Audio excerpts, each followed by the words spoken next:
Hello guys and gals, and welcome to another episode of Unique Items. Today we're going to be looking at the Death's Fathom Dimensional Shard. The Death's Fathom Dimensional Shard is a very powerful item, but it also has some terrible rolls which can sometimes make it not worth using. Death's Fathom is a option in Diablo 2 Resurrected over something like Hoto or, for instance, a Oculus. Death's Fathom does have +3 to Sorceress skills, which is absolutely excellent, and it is Sorceress only, by the way. So we have +3 Sorceress skills. We also have 20% faster cast, which is absolutely great. And both of these abilities are static. So no matter what Death's Fathom you find, you will always find at least one with +3 and 20% faster cast. Now the variables begin here, and the first one, which is really the major one, is the cold skill damage. So the cold skill damage can roll between 15% and 30%, which is massive.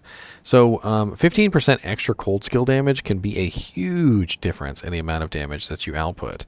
Let me give you an example here. So I'm going to rock Blizzard really quickly. And you see my Blizzard is 3,542 to 3,785. Here I have an Oculus, and an Oculus is +3. So this will give me the same amount of damage without the cold skill damage modifier being added in. So we're looking at 4,300 to 4,558 blizzard damage. And when I put on Death's Fathom, you will notice that my damage goes way up to 5,423 to 5,747, which is just a massive boost over the Oculus Swirling Crystal. Now granted, the Oculus Swirling Crystal does have some other nice effects on it, like for instance the Magic Find. It also has a rather annoying effect like the chance to teleport when struck, and this video is not about the Oculus though. Now, if you're looking for maximum cold skill damage, the Death's Fathom is definitely the one for you. It also has some other variables though. So the lightning resistance varies from 25 to 40%, which is a pretty huge variable, and the fire resistance varies from 25 to 40%. So when you find this, there's a very good chance that you're not going to find a perfect version of this item. If you do find a perfect Death's Fathom, you've got yourself probably an extremely valuable item. Now, Death's Fathom is great for a cold sorceress, but not so great for anybody else. If you were going to be a fire sorceress or a lightning sorceress, you probably wouldn't want Death's Fathom. You would want something more along the lines of like the Oculus Swirling Crystal. Because if you look at it, it only has 20% faster cast, whereas the Oculus has 30. And the Oculus also has all resistances and other effects on it. And there are other choices as well besides the Oculus. You could also be looking at a Hoto, or you could be looking at a Eschuta's Temper. There are a lot of various options for sorceresses. This one in particular just happens to be one of the best options for a cold sorceress. And as you can see by the massive amount of blizzard damage that I've got going there, this is a fairly nice choice.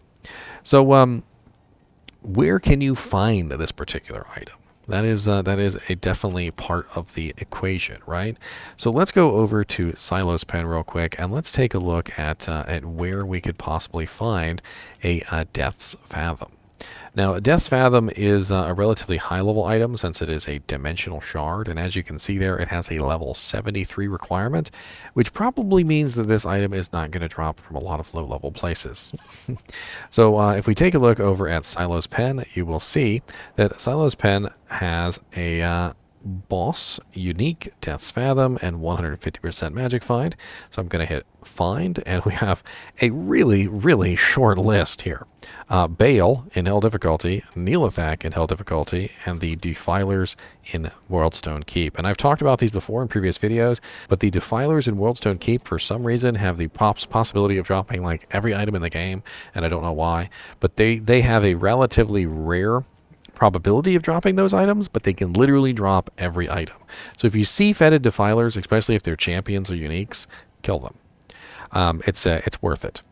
Now, we also can go look at super uniques, and there's probably not going to be a very large list here either. As you can see, we have Frozenstein, Pindleskin, Snapchip, Shatter, Thresh Socket, Akmel the Cursed, Bartek the Bloody, Kalenzo Annihilator, Lister the Tormentor, Ventar the Unholy, Neelathak, Doc Farron, and Sharptooth the Slayer. Don't sleep on Doc Farron. I've noticed he has a chance to drop a large number of items, and he's relatively easy to get to if you're a teleporting class. So just in general, I think we can pretty much assume that this is mainly going to be level 85 zones, and it looks like it is. So we've got we've got Worldstone Keep, a lot of Worldstone Keep level 2, 3, and 1 in here. Throne of Destruction. We've got Ancient's Way, which means we've got lots of these like little monsters in here, like the Abominables and the Bone Mages and whatnot. Sewers level 2, which is the Act 3 area, I want to say. I believe that's the Act 3 zone. We've also got the Ruined Temples and the Ruined Fane. These are the ones in Kuros Bazaar, I'm pretty sure. And then we've got the Pit. Of course, the Pit is on there. The Mausoleum is on there. Maggot Lair level 3, 2, and 1. And then, of course, we've got places like the Halls of Pain, Halls of Anguish, Glacial Trail. It's pretty much only monsters that are really high level, and that's the thing. And unfortunately, the probability of these monsters dropping the item is absolute garbage. I mean, we're talking about, at best, we're talking about 1 in... What is that? 1, 2, 3... 1 in 4 million? 132,333.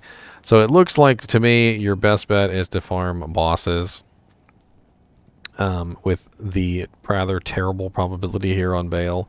Or you can particularly farm Pindleskin. Pindleskin has a rather bad probability, but it's still an option. Interesting.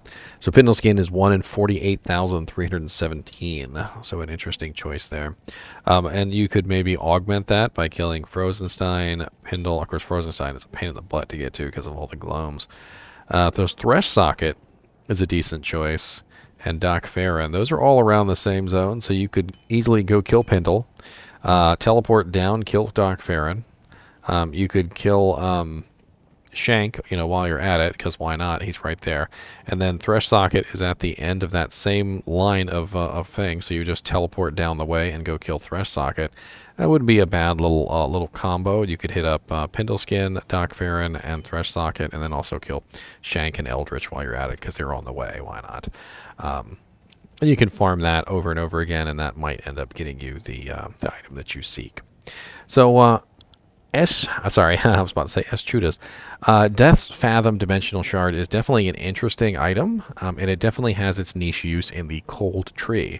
Not for the Fire or Lightning Sorceresses, but certainly very, very good for maybe a Blizzard Sorceress, a Frozen Orb Sorceress, maybe perhaps a Glacial Spike Sorceress, or if you happen to build a Frost Nova Sorceress, that could be a thing. They are fixing Frost Nova, upping its damage in 2.4, so we shall see. Anyway, as always, I do appreciate you guys and gals watching my videos, even when they are about a very chilly dimensional shard. And as always, keep watching.